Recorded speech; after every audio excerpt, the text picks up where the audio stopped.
Comedian Paul Virzi is here on the program. Again, we just saw a clip. Hilarious, man. Thank you. From your second Netflix special called Nocturnal Admissions. It's your first, pardon me, my bad. Second special, first. Second special, first that you've done here. It's your second hour-long stand-up special. At any rate, it's directed by Pete Davidson, a fellow Staten Islander of mine. Where are you from originally? I'm from Westchester. I was born in Yonkers. I'm a Westchester guy. Yonkers. Yeah. Okay, so you grew up at the Raceway? You went to the Raceway My there? dad used to, take us to the Raceway and took us to a lot of places we shouldn't have been. My dad's a wild one. Right. Yeah, like I saw gambling at the age of 4. It was. Oh, fantastic. Yeah. Yeah. My dad was into Broadway show tunes, you know. Yeah. A little. By the way, not lying. You know, it's amazing that I'm here talking sports every single day, to be honest with you. All right, so let's get into it. Pete Davidson's directing your special. Yeah. And you've known him for a long time, right? Yeah, I love Pete, man. And Pete is so funny because he's so laid back and chill, and he's such a misunderstood guy. Mm-hmm. But like the type of friend this is the type of friend Pete Davidson is. So one Saturday night I'm off, and that's rare for comics to be off on a Saturday. Yes. Wife, kids sleeping. So I'm like, let me go outside, smoke a cigar as I do, and just scrolling through the phone. Who can I call? It's Saturday night. I'm just scrolling. So I haven't talked to Pete in a while. Mm-hmm. So I call Pete, and he answers, and he just goes like, hello? And I go, hey, man, what's going on? He goes, no, I'm just at work. I look at, it's 11:45. He's on SNL. He answered the phone. And I go, dude, what are you answering the phone for if you're on a live TV show? And he just goes, I just want to make sure you're good, man. You're good. Like he's the best, and that's the type of guy Pete is. But the way when somebody answers with work voice, he did that at SNL. He did that at Saturday Night Live while it was going on, just because he's like, everything good, and I'm like, everything's. Don't answer, you lunatic. You can call me back in 15 minutes. You know, there are people though that sometimes will call. Like I'll look down at my phone. Okay, during the show, and they know me very well, and they're calling me here, and and I'll look down, I'm like, they know what I'm doing right now. I know. So I would think in a commercial break, I'll call them. Yeah. Like, is everything all right? You know, like you should know. Yeah. See, you just totally spaced on a Saturday night that I'm going to call, see what Pete's up to. Yeah, my wife does what you said. Okay. Like, I'll tell my wife. Like, I turn my phone off. She'd probably call that. Like, I'm doing a Rich Eisen Show. I'll be out. She probably called 3 times. My wife calls. She calls and she calls. If my wife was president, Putin would have sent Brittany Grenier back. Enough. Just send her. Just send. She's grinded. She grinds down. She grinds people down. Is what she does? Listen, I don't want to paint my wife's great. My wife's great. She's organized, opposite of me, because you need that yin and yang. Yes. But my wife is just, she's ready. She's calling. Yeah. She's calling. She's prepared. She's there on me. Yeah. So like it's kind of like a slot machine when you're done here with this segment, this appearance. You look down at your phone. It could be anything, right? It could be absolutely anything from your wife. Yeah. That's coming. This is like you pull the one-arm bandit. Either the money's coming out or it's not. Right. That's pretty much the way it's going to work. That's right. I know the feeling a little bit. Yeah. Fantastic. Paul Virzi, the comedian here on the Rich Eisen Show. How'd you meet Bill Burr? How'd you come across him? You guys do a podcast together. Anything better? Yeah. So I opened for Bill years ago, like probably like 2006, 2007, and he heard laughs. He didn't see. He goes, man, were you the other guy on the show? I'm here. He's like, I'm gonna watch, and he watched, and we just hit it off. And I'm a New York sports guy. Oh, yeah? He's a Boston sports guy. Yes. So we had that, and he, I'm like, I'm younger. I'm a generation under, so I think he kind of saw the East Coast kind of connection that we had with sports, and then that was the rest is history, man. Yeah, I always. When he comes on here, we have conversations, and he accuses me of trying to trigger him. It doesn't take much with certain things. Well, I mean, but he I like to tell him that Boston sports fans are not happy unless they're unhappy. And he kind of flipped it on, saying that it was my unhappiness that's really at play here, that it's more about me, not really about him. Did I get that right, Chris? Isn't that what he said? Multiple times. Yeah, basically that you're just jealous because we've won so much, and so why are you trying to make me be unhappy? Because we're happy, we win a lot. Yeah, they don't listen. Those guys, those Boston, New England guys, they almost like. They like it to be miserable a little bit. Like I remember one year the Patriots were going to be good every year, right? And I would call up Bill. and be like, oh, dude, you guys are good this year. Nah, not about our defense. Like, and they were just clearly a great team. And it would just be, they never would go, yeah, this could be our year. Where I'm a Giants fan. Yeah. And I think we're going to the NFC Championship this year. This year, we're going to the NFC Championship. Do I need to check your temperature? But I'm also, I'm very, like, I'm delusional, though. Yes. Like, I'm a diehard Knicks fan. And anytime anybody spotted in New York, I think they're coming. You know, like Seth Curry, they seen Seth Curry at JFK. I'm like, he's having a meeting with Dolan. He's coming. It's going to be a blockbuster trade in 3 hours. I'm telling you right now.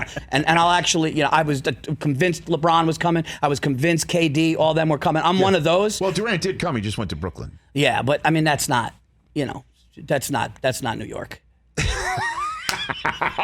Let's talk. That's it. That's a Knicks fan right there. That's not New York. That's I mean, a Knicks fan and there's nothing more disgraceful. Man. There's nothing more disgraceful, Rich, than somebody that was a Knicks fan that became a Brooklyn Net fan. They're dead to me. That can't happen. I don't blame you for that. You can't do that. If you were a New Jersey Net fan, fine, have at it. But if you were a Knicks fan and you said, I know guys that are going, I can't take it anymore, I'm jumping ship. You can't. It's over. You can't. That's the worst thing for me. I jumped ship entirely because of what happened to Charles Oakley. I'm done. I'm not even rooting for anybody in New York right now. I couldn't handle it. Are you a Knicks fan? I am diehard. I grew up in Madison Square Garden. God. I remember Red Holtzman, the end of his tenure, because I'm a 53-year-old guy. So Bernard King was my guy growing up. Loved him. Ewing. I remember when he became a Knick, I thought the Bernard and Patrick show would be incredible. And you know, then obviously Bernard got hurt. It hardly ever happened. Lived and died through all of the Checketts years with Riley and Van Gundy. Loved it all. Hate Dolan. Can't root for the team. Period. End of story. Can't wow. I don't mean to go negative with you right now. here. No, but you jumped when you know. Over. Oh, done. Can't they did escort Oakley out like he was a drunk civilian fan. It's ridiculous. I mean, they should hang a banner from the rafters for him. As far as I'm concerned, Oakley was the man. I know that. I would do anything for but I'm excited. I would do anything for a Knicks championship. I'm really excited about the Giants. The Giants, I think they had a brilliant draft. I think that kid Evan Neal from Alabama is what Jones needed. Yeah, I agree. You know, but the thing is, like, everybody's like, I don't know about Jones. Here's the one thing about New York fans that bother me though. Yeah. There's half of them that are great and half of them that are truly dummies, just dumb. You know, like I remember I was Monday Night Football, and I'm sitting, the Rams are in town, and a guy's sitting behind me, and he's just going, you know what? He goes, I don't know about this Eli guy. It's like, what, you don't know about 2 parades that he brought here? What do you don't know? What don't you know? Like, I don't know about this guy. Just miraculous on the road, comebacks in the fourth quarter, beating Brady twice, undefeated. What don't you know about? There was this thing, they had this, but they booed Jeter when he went 0 for 33 on a slide. Yeah. They booed Mariano. That I can't, I'm with you too. I'm a diehard Yankee fan, and I'm locked in right now. Oh, we're on the same. We are. I'm from Staten Island. My brother loved and I'm from the era of you rooted for the teams because of the stadiums they played in. So my brother was a Met, Jet, and Nick. Okay, that's what he was, a Met, Jet, Nick. Yeah. And so I got into the Jets, and then I realized the Mets weren't winning jack. And then Thurman Munson became my favorite player. Catfish Hunter came to the Yankees, and then Reggie right after, 76, 77, 78. I've been locked in ever since. Yeah. Ever since. And I love those guys. And it's interesting, Paul Virzi here on the Rich Eisen Show. What you said just moments ago about you would call up Bill Burr and you'd say to Bill, and again, you guys do the Anything Better podcast together. And so that you would call Bill up before the season, and it looked like, another Patriot year because it was Brady and Belichick, and the Patriots were the Patriots. They were the Patriots. And he's like, I don't like the defense. I don't like the defense. And you're like sitting there, what are you talking about? And the interesting thing is right there, it proves my point that Boston fans are not happy unless they're unhappy. And then when they say that, I don't believe in the defense, there's got a problem. And then suddenly they rip off 10 wins in a row. And then suddenly it's like, nobody ever believed in us. Right. They flip it right on its head. And then Brady will go out there in the parade going to win the Super Bowl that we all know he was going to go win and say, nobody believes in us. Let's rally around the nobody believes in his flag. And it's just like all those people like, yeah, Tommy. And it's just like every last one of you were bitching about the defense 12 weeks ago. You want to know what it is, Rich? That's what it is. Yeah, it's a defense mechanism that they have because they're scared. They're scared, and it's deep down inside. It's like a child who doesn't want to be hurt. So that's what they do. And then when good things happen, they can gloat and blame it on other people. Yeah, don't take responsibility for their own doubts. You're getting me fired up, dude. Right? This is it. We've cracked the code. Yeah, and Tell that to Burr next time. Will you please? We've gotten into arguments. I remember I was at State College. Performing. Okay. And I walk into the hotel, and this is when I started moving up in the business, and I didn't like the hotel room. Okay, not that I'm a diva, but it's like I'm not staying here. All right. You know, look at this. There's a rug. It looked like 1997. I'm like, I'm not staying here. So I'm on the phone with Burr, and I go, we're just talking, and I go, hey man, I'm sorry, just give me a second. And he goes, what's wrong? I go, this room's terrible. This is what I'm not staying. And Bill goes, listen, man, you're making moves. You're coming up. Go to another hotel. I go, yeah, you know what? You're right. And I put my bag down, and I'm about to get off the phone with him. We got into an argument about Montana Brady. This is when Brady had 3 or 4 rings. Okay. And we got into an argument, Montana Brady, screaming at each other. I'm not exaggerating. Screaming at each other in this hotel room I hated for 3 hours that it got too late. I had to stay there. I couldn't even check in. I had to stay because of the lunacy that went on. The insults, the screaming, and I stayed in a horrible hotel room because I yelled with him for 3 hours. And I assume you took the Montana side of things? No. You took the Brady side of things? Yeah.